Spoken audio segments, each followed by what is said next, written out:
Al Hilol jamoasi ochko yo'qotadigan bo'lsa va An-Nasr hozir to'g'rilashyaptim. Yaxshi bo'ldi. An-Nasr g'alaba qozonadigan bo'lsa, unda elit ligaga hali ham imkoniyati bor ekan, chunki ikkinchi o'rin qo'lga kiritadi. To'g'rilab yuboray. Darhol Saudiya Pro Ligasi rasmiy saytida ma'lumotlar yanglish keltirilgan demak, hozir uni to'g'rilab yuboring. Yaxshi. Shu nuqtai nazardan ham harakat qilsak edi. Ha, elit ligada ishtirok etish. Chunki Al-Ahli Yevropa Chempionlar Ligasida g'alaba qozonib naqd qilgan. Al Hilol hozir yo'llanma egasi bo'lib turibdi shu vaqtda onlayn, ammo hali rasmiy emas.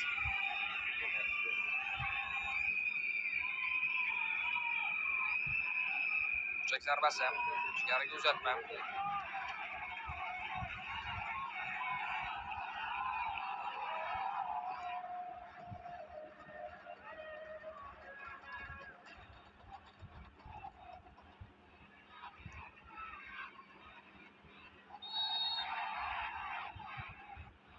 O'zi grafik ko'rinishida namoyish etishganda ham hayron qolgandim.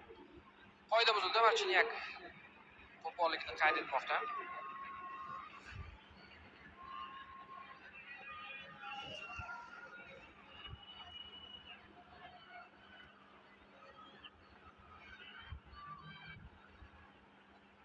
Boyagi zarba.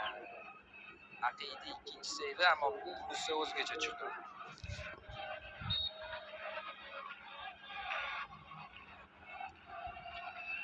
O'tmayapti.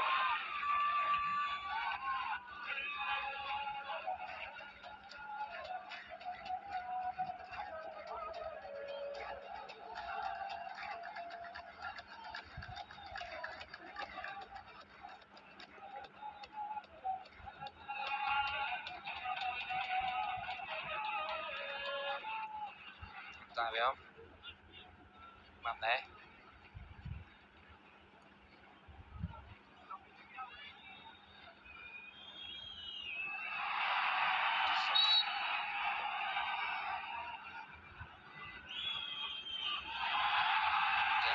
Ichida hozir Sadio Mane harakat qilib ko'rdi, ammo uddalay olmadi.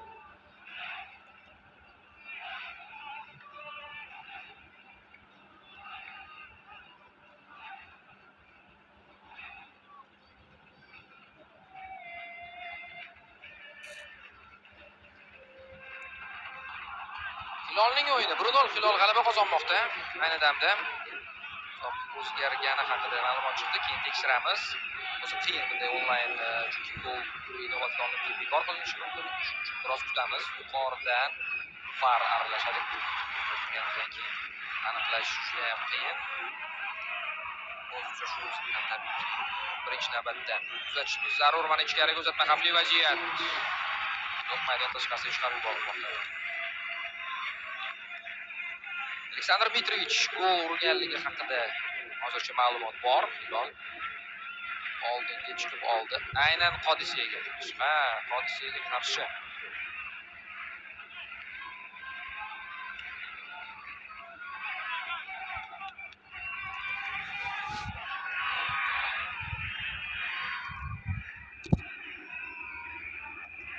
Yuqoridan uzatma amalga oshirildi. Banto egallab oldi. Al-Urubadan ochko olinib, Al-Nasrga berildi. Qoidani buzgani uchun. To'pga. Oldinga uzatma Cristiano Ronaldo.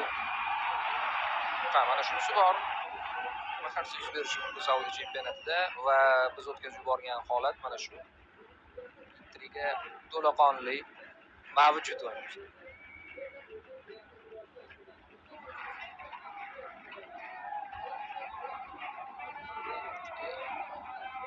Shu rasmiy saytda o'zgartirib qo'yilgan ma'lumot. Octavio. Yaxshi.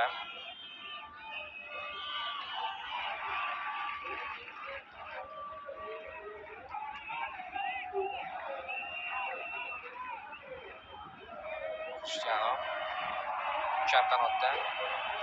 Ikkita futbolchini qarshi shu bois ortga qaytarishga majbur bo'ldi.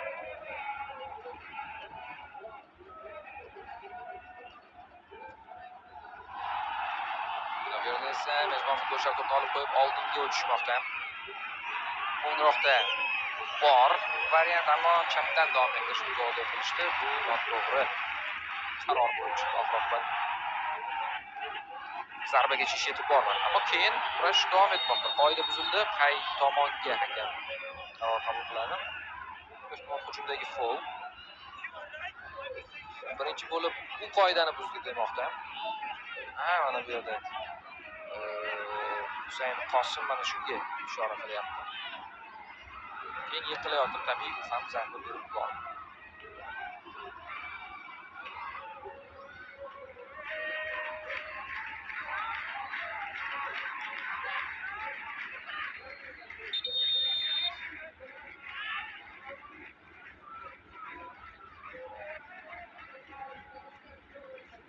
Mana vaziyat. Hilol gol urgani uchun 75 ochko va Nasrda 71 ochko. Hozir onlayn shunday. Masalan, hozir Nasr gol uradigan bo'lsa 74 bo'ladi, baribir 3-o'rinda qoladi, chunki Hilol farq bilan oldinda. Parallel uchrashuvlarning qiymati mana shuning uchun yuqori.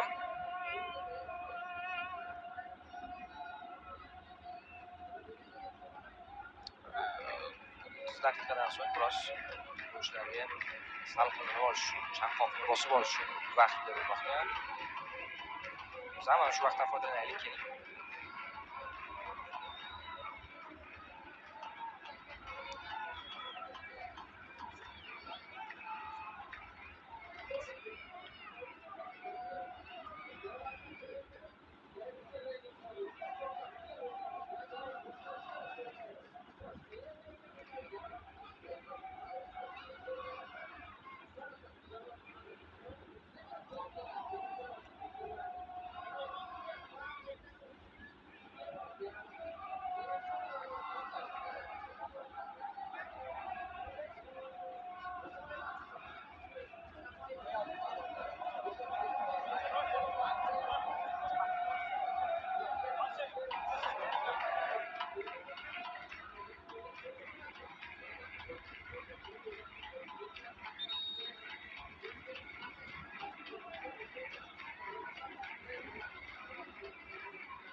Qaytamiz.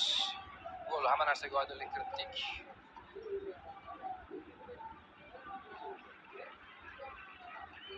Yo, ya'ni Saudiya Pro Ligasi hozir ham kiritishimiz rasmiy sayti tuzilmagan. Hali ham Nasrni 4-o'rinda ko'rsatmoqda, lekin yaxshi yangi shu translyatsiya va izohdagi do'stlarimiz bor. Cristiano Ronaldo va Marchinyak yonma-yon.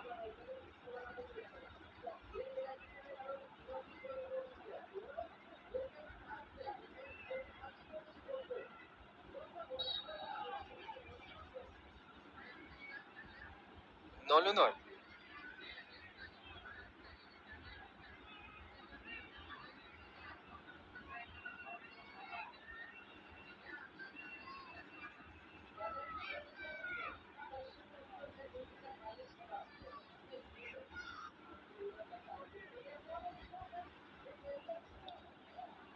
Kurash kechadim.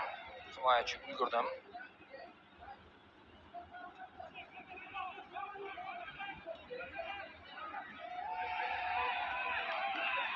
Qoida buzilgani yo'q va harakatni davom ettirishi mumkin Nasr. Tabiam.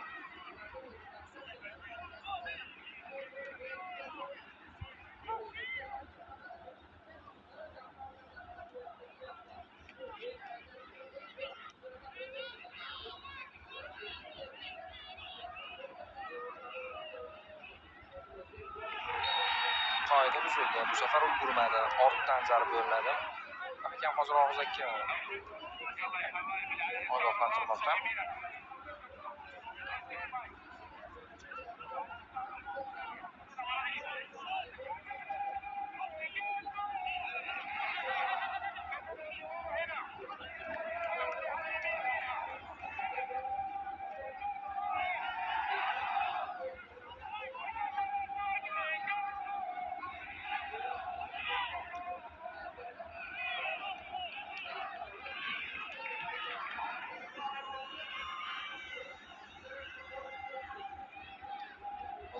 Goal.com saytida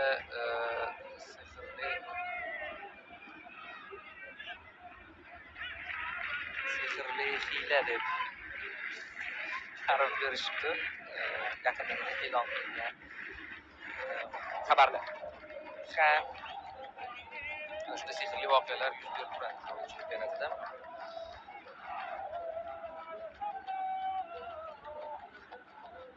Endi maydonda ham qandaydir voqea yuz berishi kerak. Cristiano Ronaldo markazga o'tdi va oxir oqibat yiqildi, ammo yiqitilmadi. Marchinyak hushtak chalgani yo'q, qoida buzilmadi deb hisoblamoqda. Bilan yaxshi harakat qilayotgandi. 3-futbolchi to'xtatib qoldi uni.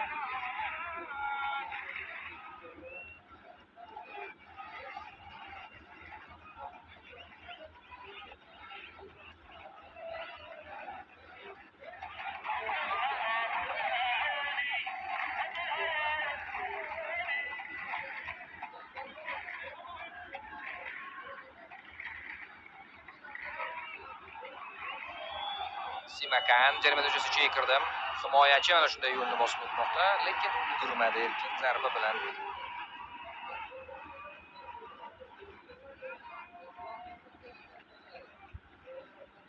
Davom ettirdi. Rafi Al-Ruvai Aruba darvozaboni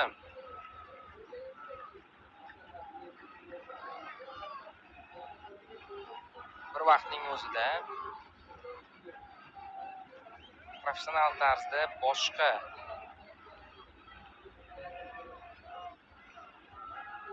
faoliyat bilan ham shug'ullangani tufayli Arubadan ochko olib tashlanib avtomatik tarzda Nasrga berilgan va hozir yuzaga kelgan vaziyatni biz ko'rib turibmiz.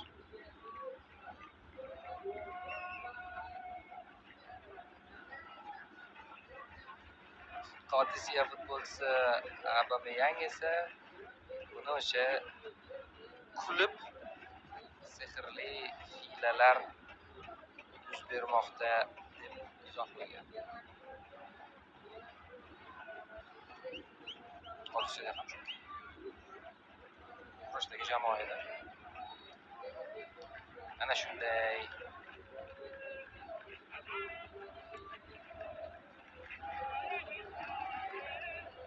o'yindan ham o'yin atrofidagi voqealar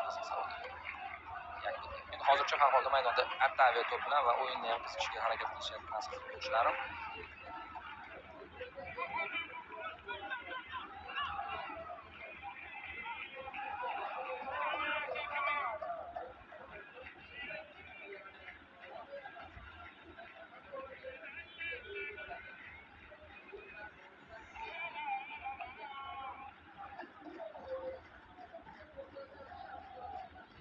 Markaz oldinda hozircha barcha raqib tomonidan qo'riqlanmoqda, bir amallab o'ngga olib o'tildi. Biroq hali ham ichkariga uzatma ko'rmadik, balki hozir guvohiga aylanamiz. Ya, futbolchi boshqa so'roq qaror qabul qildi, keyin esa qoida buzildi. Sadio Mane'ga nisbatan xavfli o'ynaldi.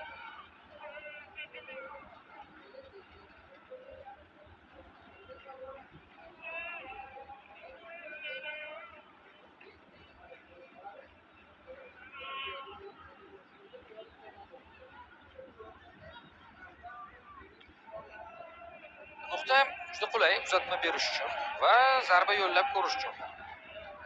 Cristiano Ronaldo o'rnatmoqda va o'zining odatiy harakatlari bilan uzoqlashdi to'pdan. Kuzataylikchi. Hammasi joyida. Zarba tayyor Ronaldo.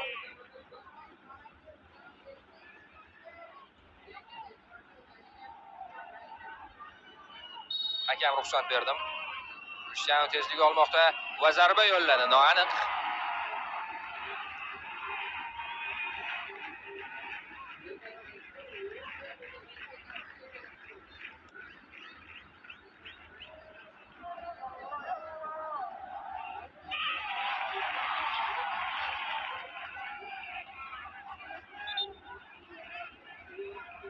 Simakan ko'p to'qnashuvda ishtirok etyapti. Himoyada ham, hujumda ham. Martinagi endi Saudiya chempionati voqealigiga biroz ko'nikish qiyin kechyapti. Har bir to'qnashuvdan keyin futbolchilar unga voqea aslida qanday bo'lganini tushuntirishga urishyapti.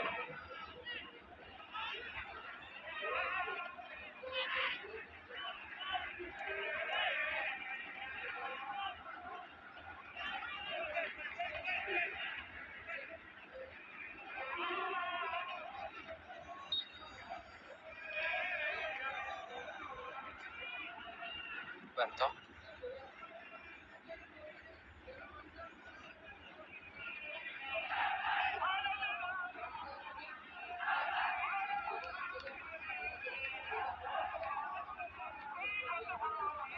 olib chiqish kerak. Qisqa uzatma bilan Sheriga yetkazdi. O'ngda variant bor. Ya. Biroz boshqacharoq tanlovni amalga oshirishda tezroq hujumga o'tkazib yubormoqchi edi futbolchi, ammo buning iloji bo'lmadi. Sulayhin Ronaldo shu yerda qolsin dedi to'pni va o'zi keldi.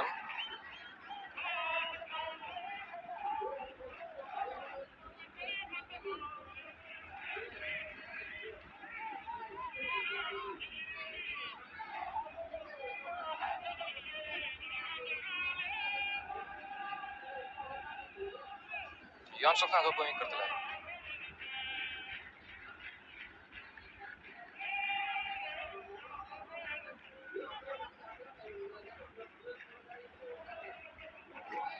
Yariga uzatma, xavfli vaziyat. Zarba yo'llandi. Noaniq, ammo kurash kechadi. Darvozabon kurashda tabiiyki boshqalarga bo'lmagan. Bundan foydalandi, qo'li bilan ushlab oldim. Darhol tashlab beryapti. Bu vashib. Ehtiyot bo'lish kerak. Bor bu yerda. Al-Fatih hujumchisi shu 11-raqamdagi Batna navbatchilik qilyapti. Ronaldo chapdan to'pni o'zi ushlab turibdi va burchakdan endi o'yinga kiritiladi. Cristiano